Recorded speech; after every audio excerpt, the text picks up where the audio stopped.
상쾌하다는 말이 있습니다. 듣기만 해도 생각만 해도 기분이 좋은 말입니다. 지금 8월 30일이고 지난 월요일 날 처서가 지났습니다. 처서라는 것은 머무를 처, 더위서 더위가 머무른다는 거예요. 더 이상 더위가 오지 않는다는 말인데 아직도 덥습니다. 오늘 이 예배 참석하기 위해서 집에 저희 집 안 온도가 실내 온도가 32도입니다. 거길 나와서 이제 7분 정도 걸어왔고 버스 타고 요 앞에서 내려서 5분 정도 걸어오는데 아직도 더웠습니다. 근데 이 건물을 들어오는 순간 그래도 좀 상쾌했습니다. 지금부터 한 60년 전에 제가 초등학교에 다닐 때 저희 전교생들이 부른 노래가 있었습니다. 학교에서 선생님들이 가르쳐주고 시킨 노래인데 상쾌한 아침이다 걸어서 가자. 너도 걷고 나도 걷고 걸어서 가자. 우리 지금 제 나이 또래 된 분들은 그 노래를 안 부른 사람이 없습니다. 상쾌한 아침이다. 여러분 상쾌한 아침이라고 이렇게 부르짖을 수 있습니까 요즘? 근데 그 당시는 60년 전에 우리 인구가 대한민국 2,800만 그리고 서울시 인구가 340만 정도니까 이렇게 생각하시면 됩니다. 지금 걸어가다 10명 중에 한 3명밖에 없었다고 생각하면은 그리고 그때는 미세먼지도 없었고 공해도 없었습니다. 그러니까 그 노래를 부르면서 걸어갈 수 있었습니다. 근데 요즘은 그런 노래가 입에서 나오지 않습니다. 제가 2주 전에 전북 장수군이라는 데서 청년의 수련회를 인도했습니다. 처음 가본 장소였습니다. 근데 사면이 산으로 둘러싸여 있고 제가 거기서 2박 3일을 보냈는데 거기 있는 동안 상쾌했습니다. 저는 대한민국에서 지난 수십 년 동안 그렇게 맑은 하늘을 본 적이 없고 아침 저녁으로 서늘했어요. 그래서 아침에 일어나서 산책을 할 때 상쾌하다 이런 표현이 제 입에서 나왔습니다. 상쾌하다는 것. 이 상쾌하다는 표현이 뭡니까? 무언가 답답하지 않고 후련한 기분, 산뜻한 기분, 시원하고 유쾌한 느낌입니다. 2002년도 월드컵이 있었을 때 대한민국 하면서 전부 상쾌했어요. 저희가 4, 5위나 했을 때 얼마나 좋았습니까? 그리고 저희가 초등학교 시절에는 소풍이라는 걸 갔습니다. 여러분 드라마에서 보신 분들도 있을 거예요. 소풍 갈 때 저희가 니끄사쿠라고 하는 백팩을 맸습니다. 그 안에 소풍의 3대 요소가 있었어요. 김밥, 삶은 계란, 사이다. 그것도 칠성 사이다입니다. 그런데 그 당시에는 냉장고가 있는 집이 100명에 1명꼴 정도도 없었습니다. 그러니까는 삶은 계란과 김밥과 사이다를 백팩에 메고 한참 걸어갑니다. 점심시간이 되면 이제 김밥과 삶은 계란을 먹으면 답답하잖아요. 그때 그 사이다를 꺼냈는데 뜨뜻미지근합니다. 그걸 마시면서도 그윽하면서 굉장히 시원하고 상쾌한 느낌을 가졌던 적이 있습니다. 누구도 답답한 것을 좋아하지 않습니다. 우리는 정치적으로나 경제적으로나 사회적으로나 가정적으로나 답답한 걸 좋아하지 않아요. 뭔가 좀 뻥 뚫렸으면 하는 그러한 느낌을 원합니다.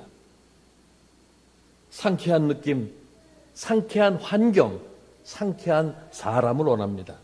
기나긴 사막을 거쳐온 사람들이 시원한 오아시스를 갈급하듯 사람들은 그들의 답답한 영을 후련하게 해줄 사이다와 같은 느낌과 환경과 사람을 좋아합니다. 고구마같이 답답한 사람이 아니라. 그러면 어떤 사람이 그런 사람인가? 사도 바울에게 물어보면 사도 바울이 답해 줄 수 있습니다. 그의 동역자 중 오네시보로란 사람이 있었어요. 알려지지 않은 인물입니다. 그러나 바울에게는 아주 절실했던 인물이고 바울에게 정말 바울이 그리워하던 친구고 바울의 동역자였습니다. 마치 여름날에 냉수 같은 그런 존재였습니다. 그럼 어떠한 사람이 상쾌한 사람인가? 사도 바울은 감옥에 갇혀서 그의 마지막 서신을 쓰고 있었습니다. 근데 사도 바울이 감옥에 있었지만 생각만 해도 상쾌한 사람이 바로 오네시모로였어요. 그 당시 사도 바울이 어떠한 상황에 있었는지 좀 살펴보겠습니다.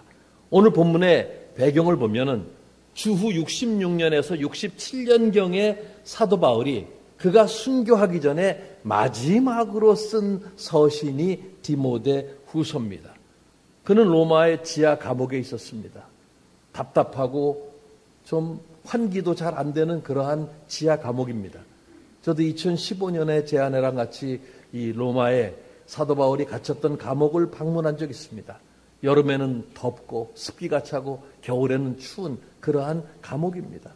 그런 데 있으면서 그가 생각만 하면 상쾌한 사람이 있었다는 겁니다. 자, 이 감옥에 있었을 때 사도 바울의 그 환경이 어땠는가, 상황이 어땠는가. 첫 번째는 추위의 고통이 있었어요. 추위의 고통. 디모데후서 4장 13절부터 21절 사이에 사도 바울은 죽음을 목전에 두고 있으면서 이런 얘기를 합니다. 13절에 네가 올 때 내가 드로아 가보의 집에 둔 겉옷을 가지고 오고, 이 드로아라는 데는 지금의 티르키의 서부 해안입니다. 그 지역에다가 겉옷을 뒀는데 가지고 오라는 거예요. 그리고 21절에 겨울 전에 속히 오라는 거예요. 왜 그렇습니까? 겨울이 되면 항해가 어려워집니다. 그래서 조금이라도 늦게 오면은 사도 바울이 감옥 안에서 추위를 견딜 만한 그런 옷이 없었던 거예요. 요즘 우리는 겨울이 되면 패딩을 입습니다. 패딩이라는 거 불과 15년 전에 나온 거예요. 저희 어렸을 때는 솜으로 누빈 아주 두꺼운 그런 옷들을 입었습니다. 근데 이 당시 2000년 전입니다. 겨울을 견딜 만한 그런 옷이 없었기 때문에 사도 바울이 야, 이제 올 겨울이 오는데 빨리 추워지기 전에 옷을 가져다 달라고, 그 추위의 고통을 견딜 수 있는 겉옷을 가져달라고 부탁하는 것입니다. 첫 번째가 추위의 고통이 있었어요. 두 번째는 외로움의 고통입니다. 특별히 고립감입니다. 우리가 아무리 천국의 확신이 있어도 누구나 혼자서 외로이 죽어가는 걸 원치 않습니다. 사도 바울이 이렇게 얘기합니다. 대만은 이 세상을 사랑하여 나를 버리고 데살로니카로 갔고, 지금 그리스의 그 중부 지역입니다. 그레스게는 갈라디아로 갔고, 갈라디아는 티르키에, 터키에 있는 그 터키 중부입니다. 디도는 달마디아로 갔고, 달마디아는 크로아티아입니다. 누가만 나와 함께 있느니라. 네가 올 때 마가를 데리고 오라. 그는 나의 일에 유익하니라. 두기고는 에베소로 보내었노라. 사도 바울이 마가를 데리고 오래요. 여러분 지금 보니까 사도행전을 이렇게 한 장씩 읽고 있는데 사도행전 13장에 보면 1차 전도여행을 떠납니다. 사도 바울이 마가를 데리고 1차 전도여행을 떠났는데 너무 그 전도여행이 힘들어서 마가가 도중 하차했습니다. 그리고 이제 사도 바울이 2차 전도여행을 떠날 때 바나바는 마가를 데리고 가자 그러는데 사도 바울이 너 걔는 1차 전도여행 때 도중 하차한 아이야. 걔는 안 돼. 그래서 둘이 데리고 가지 말자. 바나바와 이 사도 바울 사이에 다툼이 일어나서 서로 갈라지게 됩니다. 그 원인 제공을 했던 마가인데 이제 세월이 지나서 사도 바울이 마가가 보고 싶다 그러는 거예요. 그리고 마가는 이미 지도자로 우뚝 서 있었습니다. 그들이 곁에 없다는 사실이 사도 바울은 너무 외로웠던 거예요. 20절에 에라스도는 고린도에 머물러 있고 드로비모는 병들어서 밀레도에 뒀느니, 밀레도도 터키 서부에 있는 지역입니다. 혼자 감옥에 있다는 사실도 어렵지만 이제 다가오는 죽음으로 인해서 절친한 친구들을 볼 수 없음은 더 큰 외로움과 고통입니다. 저는 여름 한 달 동안 미국을 다녀왔습니다. 미국에 어머니가 계시고 저희 아이들이 있습니다. 어머니는 요양 호텔에 계시는데 저희가 가서 이틀에 한 번씩 어머니를 방문했습니다. 그리고 적어도 일주일에 한 번씩 전화를 드리는데 전화를 드리면 언제 오니? 항상 같은 물음입니다. 언제 오니? 왜 그러세요? 93세의 노인이니까 이제 아들을 다시는 볼 수 없다는 그러한 생각이 있기 때문에 늘 언제 오니? 이런 질문을 하는 거예요. 혼자 살아간다는 건 그건 외로움입니다. 감옥에서 사도 바울은 혼자 있었어요. 그뿐 아니라 대적을 받았어요. 디모데후서 4장 14절부터 15절에 구리 세공업자 알렉산더가 내게 해를 많이 입혔음에 주께서 그 행한 대로 갚으시리니 너도 그를 주의하라. 그가 우리 말을 심히 대적하였느니라. 사도 바울이 1차 투옥 때 로마에 있었습니다. 그러나 풀려났어요. 그런데 다시 2차 투옥 때에서 지금 로마 감옥에서 지금 마지막 서신을 쓰고 있는데 2차 투옥이 된 것이 바로 알렉산더란 사람이 밀고를 했기 때문입니다. 여러분, 누군가 나한테 적개심을 품는다, 대적을 한다. 이거 상당히 괴로운 일입니다. 나를 자꾸 못살게 굴고 내가 하는 말마다 가로막고 나에 대해서 반론을 피고 나에 대해서 안 좋은 얘기를 하고 다니면 정말 괴롭습니다. 근데 사도 바울이 자기를 따르던 사람들한테 대적을 받은 거예요. 그뿐 아니라 네 번째는 버림을 받았어요. 디모데후서 1장 15절에 아시아에 있는 모든 사람이 나를 버린 일을 네가 안 하니 그 중에 부겔로와 허모게네게가 있느니라. 이름도 어려워요. 제가 이 본문을 대하는 순간 이날부터 그래서 부시랑 허시를 안 좋아했어요. 근데 이 당시에는 이게 성의 이름이 아닙니다. 이건 그냥 부겔로 허모게네 이름이지 성은 아닙니다. 아시아의 교인들은 사도 바울을 의존했습니다. 그러나 바울이 체포되자마자 그들은 마치 복음이 소멸 직전이라고 생각한 거예요. 그래서 우리도 사도 바울을 아는 채 했다간 우리까지 죽을지도 모른다. 그래서 사도 바울을 다 떠났던 것입니다. 디모데후서 4장 16절에 내가 처음 변명할 때 나와 함께 한 자가 하나도 없고 다 나를 버렸으나. 이 당시에 네로 황제에 미친 횡포가 있었어요. 그래서 예수를 믿는 사람들이 두려워했어요. 예수 믿는다고 잡히면 죽을 수가 있기 때문에. 그래서 사람들이 사도 바울을 배신하고 다 떠났던 것입니다. 그 사도 바울은 버림을 받은 것입니다. 누구에게? 자기를 따르던 동료 친구들에게 버림을 받았어요. 여러분, 버림을 받는다는 느낌은 정말 괴로운 느낌입니다. 종종 TV에 어렸을 때 입양이 돼서 해외로 갔다가 이제 나이가 들어서 자기의 생부 생모를 찾아오는 사람들이 있어요. 정말 보고 싶은 마음도 있어서 찾아왔는데 찾아와서 이런 질문합니다. 그때 왜 나를 버렸습니까?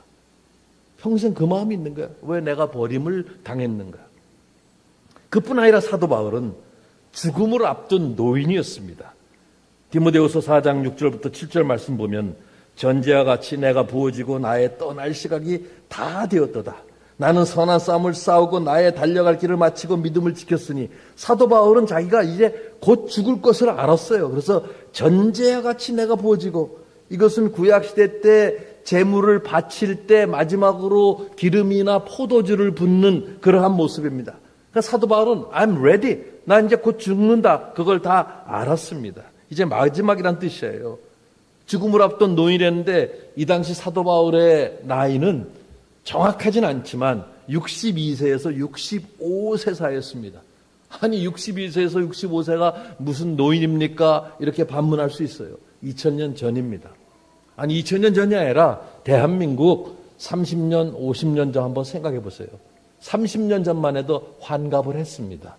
만 60대면 환갑잔치 했어요. 저도 어렸을 때 저희 할아버지 이렇게 환갑잔치 하셨는데, 그리고 그 환갑 사진이 저희 집에 걸려 있었는데, 물론 제 생각입니다만은 지금 그 사진을 생각하면 요즘에 80, 90된 분들의 그런 얼굴이었습니다. 지금 2000년 전이고 사도 바울은 이제 노인이었습니다. 요즘 누가 65세 노인이라 그래요? 물론 법적 노인은 65세지만 저도 그 나이는 넘었지만 저보고 노인이라 하면 별로 기분이 좋지 않습니다. 요즘 100세 시대라고 그러지 않았습니까? 어쨌든 노인이었어요. 근데 노인의 특성 중에 하나가 뭐냐면 감정을 다치면 그 감정이 쉽게 풀리지 않습니다. 회복이 오래 걸려요. 그래서 노인들에게 친절해야 되고 자주 찾아뵈야 됩니다. 이런 상황 속에서 사도 바울이 생각하는 사람이 오네시보라는 거예요. 그래서 16절에 이렇게 말합니다. 원하건대 주께서 오네시보로의 집에 긍휼을 베푸시옵소서. 그가 나를 자주 유쾌케 하고. 감옥에 있었던 사도 바울이 오네시보로를 위해서 할 수 있었던 것은 기도밖에 없었습니다. 그래서 오늘 본문에 2번이나 오네시보로의 집에 긍휼을 베풀어 달라는 그러한 말씀이 있습니다. 근데 여기 오네시보로가 나와요. 오네시보로의 뜻은 도움을 가져다 주는 사람, 유익의 전달자입니다. 그가 나를 자주 유쾌케 하고 격려하고 여러 가지 단어로, 이 단어가 한국 성경에는 정말 여러 가지로 번역됐어요. 용기를 북돋워주고 격려하고 유쾌케 하고 이렇게 됐는데, 우리 개역개정에도 격려해주고 이렇게 됐습니다. 그 말은 기분을 상쾌하게 하다, 생기를 돌게 하다, 시원하게 하다. 근데 영어로 하면은 너무 쉬워요. refresh. 어느 영어 버전을 봐도 다 refresh예요. refresh. 쉽잖아요. 근데 이것이 성경에 몇 번 더 나오는데, 구약 성경의 잠언 25장 13절에 나옵니다. 충성된 사자는 그를 보낸 이에게 마치 추수하는 날에 냉수 같아서 능히 주인의 마음을 시원하게 하느니라. 여기 시원하게가 같은 단어입니다. 또 고린도전서 16장 18절에 사도 바울이 그들이란 표현을 쓴데 스데바냐와 그 친구들을 얘기하면서 나와 너의 마음을 시원하게 하노라. 근데 이 단어가 또 어디에 쓰냐면, 제가 이렇게 오늘 여기 들어오는데 연직교회 하고서 영어로 성경 구절이 하나 있어요. 마태복음 11장 28절이 있는데, 수고하고 무거운 짐진들아 다 내게로 오라 내가 너희를 쉬게 하리라. 그런데 영어로 I'll give you rest라 그러는데, 그 rest란 단어가 이 단어랑 같은 단어입니다. 그러니까 주님께도 오면 우리의 답답한 영, 무거운 짐, 이것이 주님을 만나면서 그 상쾌함, 시원함을 누린다는 거예요. 그 표현이 바로 오늘 이 단어, 여기 격려케 한다는 그 단어입니다. 유쾌케 한다, 상쾌케 한다. 그래서 오네시보로는 미스터 상쾌함, 미스터 시원함이었습니다. 상처받고 답답하고 외로운 영에 시원함을 가져다 준 사람, 생각만 해도 그리운 사람, 눈빛만 봐도 기대 이상으로 탁탁 알아서 해주는 사람, 마치 봄비같이 산뜻함을 주고 여름날에 냉수 같고 가을 하늘에 청명함 같고 추운 겨울에 모닥불 같은 그러한 사람입니다. 이런 사람이 절실할 때입니다. 오네시보로는 바울의 영적인 필요와 육적인 필요를 채웠습니다. 그래서 바울이 2번씩이나 오네시보로의 축복을 비는 겁니다. 그럼 오네시보로는 어떤 사람이었는가? 첫 번째로 오네시보로는 희생적인 사람이었습니다. 16절에 내가 사슬에 매인 것을 부끄러워하지 아니하고. 사도 바울은 어떤 사람이에요? 요주의 인물입니다. 특급 범죄자입니다. 여러분, 범죄자의 친구로 불리는 것을 부끄러워하지 않았다는 거예요. 요즘은 더 쉬워요. 그러나 옛날엔 그렇지 않았어요. 바울과 가까이 하려는 사람들은 위험부담, 리스크를 반드시 생각해야 됐어요. 그리고 지금 사도 바울이 로마에 오게 있잖아요.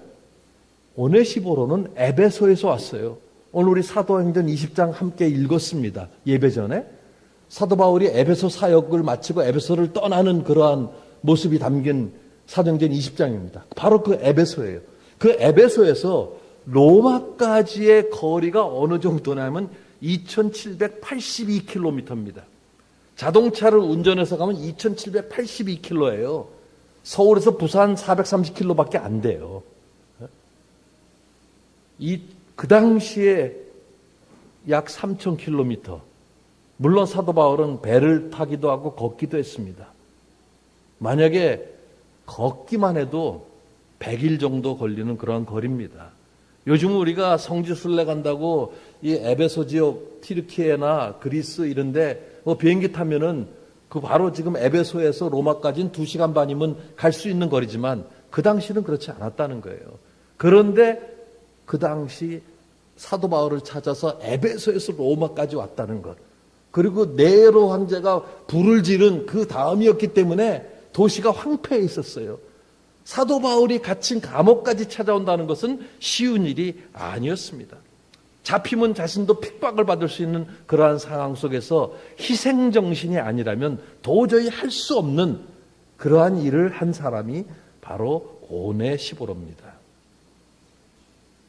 희생을 치를지라도 친구, 스승을 위하는 마음, 동역자를 위하는 말이 너무 절실하기 때문에 자기가 죽을지라도 사도 바울을 찾아온 거예요.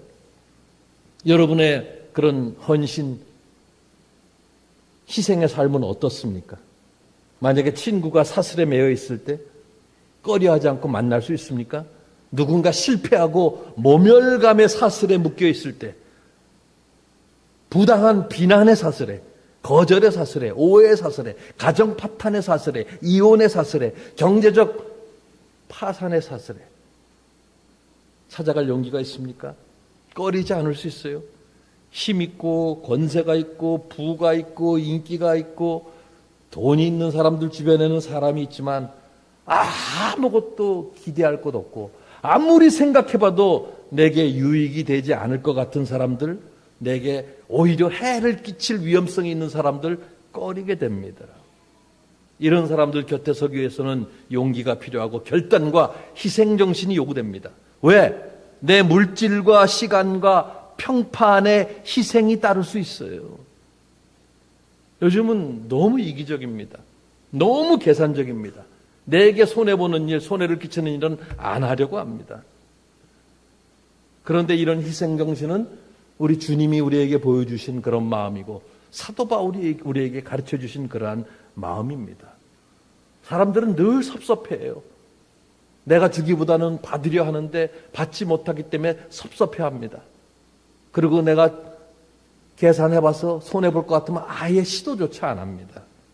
굉장히 이기적으로 살아가요.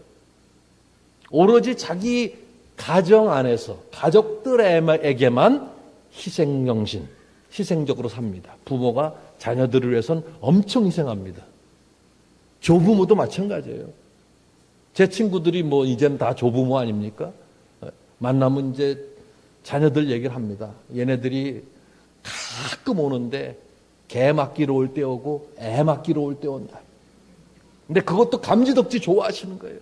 그러면 애를 맡기면 여러분 돌짜리, 저기 애를 안고 있지만 돌짜리 애들이 10kg에서 12kg예요.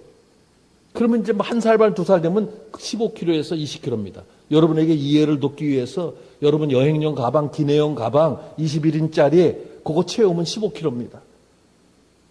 여러분 종일 그 가방 들고 있다고 한번 생각해 보세요. 할머니들은 그 애를 안고 있어요. 희생정신이 있기 때문에 그래요. 근데 우리의 그 크리스찬들도 희생정신이 그냥 가족에게만 머무르는 것이 이게 문제입니다. 우리 예수 믿는 사람들은 다른 게 딱 하나예요. 이타적으로 살라고 부르심을 받았어요. 그것을 예수님께서 우리에게 보여주신 거고. 근데 너무 이기적인 거예요. 요즘 시대에 이런 오네시보로 같은 희생정신이 있는 사람, 희생적으로 살려고 하는 사람이 필요합니다. 우리 연직교회도 이런 사람으로 가득 차기 바랍니다. 두 번째는 오네시보로는 필요할 때 함께 있어주는 사람이었어요. 17절에 로마에 있을 때 나를 부지런히 찾아와 만났습니다. 어려울 때 함께 있어주는 사람입니다. 부지런히라 그랬어요. 부지런히 만나서 함께 줬다.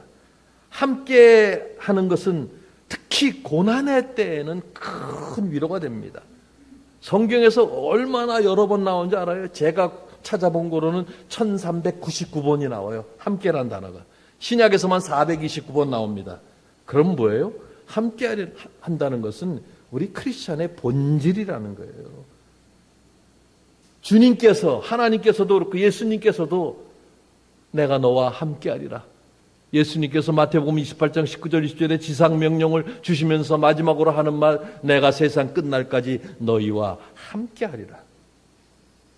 다른 친구들은 다 도망가고 주변에 없었는데 오네시보로는 사도 바울의 옆에 있었어요. 부지런히 게으름을 피우지 않고 열심을 다한다는 의미도 있지만 일을 미루지 않는다는 거예요. 우리 계획은 잘하잖아요. 계획하면 뭡니까? 실행하지 않으면 그냥 계획표에 불과합니다. 내가 누구를 방문해야겠다, 사랑을 실천해야겠다, 큐티할 때 뭐뭐 해야겠다. 그거 적용 아닙니다. 얼마나 큐티할 때 내가 누굴 사랑해야겠다, 뭐 해야겠다. 그건 아니에요. 이렇게 적용을 해야 돼요. 내가 이번 주 금요일 날 누구누구를 만나서 함께 내가 방문한다든지 누구를 만나서 위로를 한다든지 구체적이어야 되는데 뭐뭐 해야겠다로 끝나요.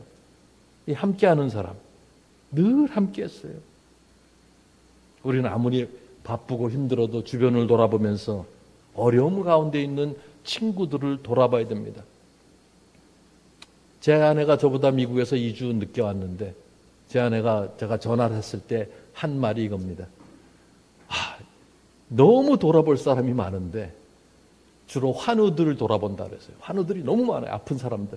저희도 이 정도 나이 되니까 친구들도 그렇고 너무 많아요. 친구들 부모님이 아니에요. 저희 또래만 해도 친구들이 아픈 사람들도 많아요.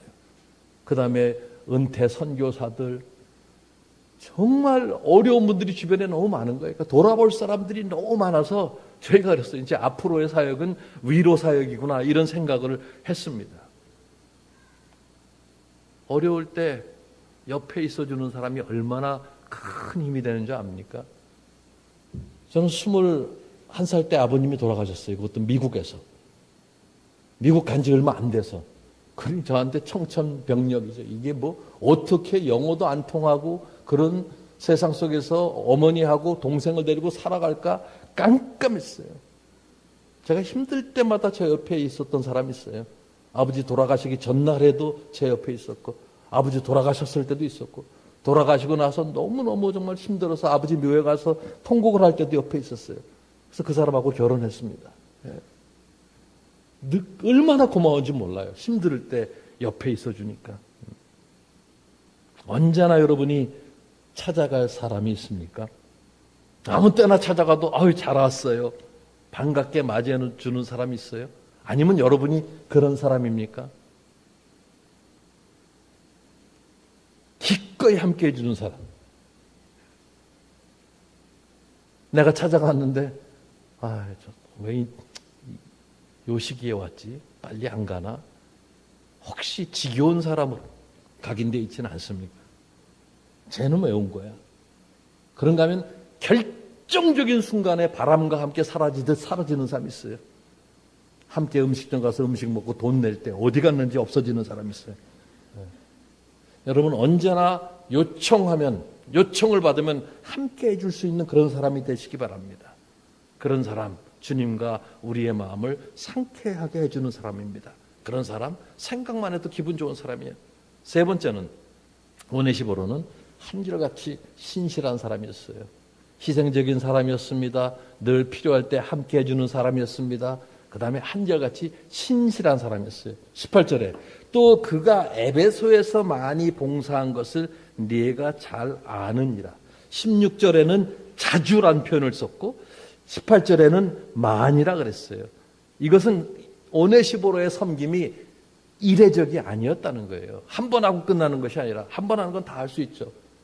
몸에 배었다는 거예요. 몸에 밴다는 건 뭡니까? 내가 자주 해야지 몸에 배요. 우리가 매일 일어나서 하는 습관들은 평생 해왔기 때문에 하는 겁니다. 그런데 섬김이 몸에 배었다는 거예요. 한결같았다는 거예요. 에베소에서도 열심히 섬겼고 로마에 와서도 부지런히 찾아봤고 변함이 없었다는 거예요. 우리는 변덕스러운 사람 좋아하지 않습니다. 잠시 반짝했다가 언제 사라졌는지 사라져버리고 근데 언제 봐도 한결같아요. 한결같이 섬기는 사람. 지위와 환경이 변해도 섬기는 사람. 어떤 사람들은 자기가 잘 되면요 찾아가면은 아예 본 척도 안 하는 사람들도 있습니다. 자기의 지위가 변했기 때문에 내가 너 같은 사람 만날 시간 없다 이런 사람이 있어요. 그런데 아무리 지위가 높아져도 한결같은 사람들이 있어요. 우리는 상황에 따라 돌변하는 사람, 기회주의자로 살아서는 안 됩니다.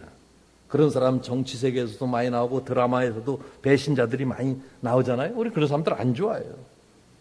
어떤 사람들은 교회도 1년에 한 번씩 옮기는 사람이 있어요. 너무 자주 옮기는 사람들이 있어요. 그 습관입니다. 여러분은 연직교회 섬기시다가 하늘나라로 바로 가시기 바랍니다.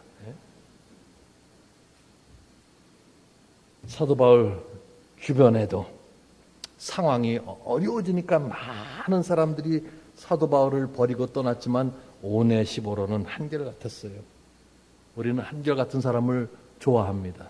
성품과 사랑과 섬김과 우정에 있어서 한결같은 사람. 우리 홍인종 목사님 부부하고 저희 38년째 우리 한결같은 우정과 사랑으로 만나고 있습니다. 서로 얼마나 좋습니까? 근데 우리도 그런 사람으로, 한결같은 사람으로 살아가야 돼요. 국민 드링크라고 하는 바카스 D가 있습니다. 바카스 D가 있고 F가 있죠. 하나는 편의점에서 팔고 하나는 의약품이라 약국에서만 팝니다. 얘가 1963년 8월 12일생이에요. 그러니까 2년 전에 환갑이 지났습니다. 지금까지, 그러니까 23년 8월에 60년을 맞이해서 누적 판매량을 발표했는데 226억 병이었어요. 2년 전입니다. 그러니까 12cm짜리 바카스 병을 늘어놓으면 지구를 68바퀴 돕니다. 지구 한 바퀴가 한 4,000km, 4만 km 되거든요. 그걸 68바퀴 돌 수 있을 정도의 굉장히 많은 양을 팔았어요. 지속적으로 오랫동안 국민의 사랑을 받았어요. 왜 그런지 아세요? 한결같았기 때문에 그래요. 60년 전에 1963년에 40원으로 출발했을 때 같은 가격이 짜장면이었습니다. 60년이 지났는데 지금 짜장면 얼마인 줄 아세요? 네, 짜장면은 100배가 올랐어요. 한 150배 올랐어요. 바카스는 700~800원밖에 안 해요. 품질에 있어서, 가격에 있어서 한결같았고 손쉽게 구할 수 있었어요. 반짝하고 사라지지 않았어요. 항상 국민 곁에서 피로회복제로 공감대를 만들면서 힘과 용기를 줬던 바카스디. 저는 동아제약에서 한 푼도 받지 않았어요. 저는 지금 바카스의 한결같음을 강조하고 있는 거예요. 환경, 상황, 기분, 감정에 관계없이 한결같이 섬겨야 됩니다. 그래도 우리가 바카스디보다는 나아야 되지 않겠습니까? 말씀을 마치겠습니다. 오네시보로는 희생적이었고 필요로 할 때 함께 있어줬고 한결같은 섬김으로 섬겼던 사람입니다. 우리 주님이 보여주신 그러한 모습이고 사도 바울이 평생 보여준 모습. 그래서 오네시보로는 주님과 바울로부터 바로 이러한 모습들을 배웠을 것입니다. 그래서 바울은 그를 그리워하면서 그를 생각했던 것입니다. 왜? 그만 생각하면, 오네시보로만 생각하면 아무리 답답한 감옥 속이었지만 상쾌해질 수 있었기 때문입니다. 그래서 우리도 그런 사람으로 살아가야 됩니다. 앞으로 여러분이 청량 음료나 냉수나 아아를 마실 때마다 생각하십시오. 이 음료가 나를 상쾌하게 해주는 것처럼 나도 하나님의 마음을 상쾌하게 해주고 내 주변 사람들을 상쾌하게 해주는 사람으로 살아가겠다. 나는 지금 내 주변을, 사람들을 상쾌하게 해주면서 살고 있는가? 그래서 이번 주 숙제입니다. 적용. 내 주변에 나의 섬김과 도움을 필요로 하는 사람은 누구인가? 내가 상쾌하게 해줄 사람이 누구인가? 이런 역할이 절실하게 필요할 때입니다. 우리 주변에 너무나 지치고 힘들고 외로워하는 사람이 많습니다. 그래서 이번 한 주 동안 적어도 한번 여러분을 필요로 하는 사람에게 상쾌한 친구가 되어 주십시오. 특별히 여러분의 부모가 여러분과 같이 살고 있지 않는다면 찾아가 뵙든지 아니면 전화를 드리든지 해서 격려해 주시기 바랍니다. 그들은 그것을 기쁨으로 여깁니다. 여러분 한평생 하나님과 다른 사람을 상쾌하게 해드리는 생각만 해도 상쾌한 사람으로 살아가시기를 부탁드립니다. 기도드리겠습니다. 주님, 고맙습니다. 저희같이 부족하고 못난 사람들을 하나님의 자녀로 삼아주시고 저희들에게 늘 은혜로 채우시며 저희들을 시냇물가로 인도하시는 그 하나님께 감사와 찬양을 드립니다.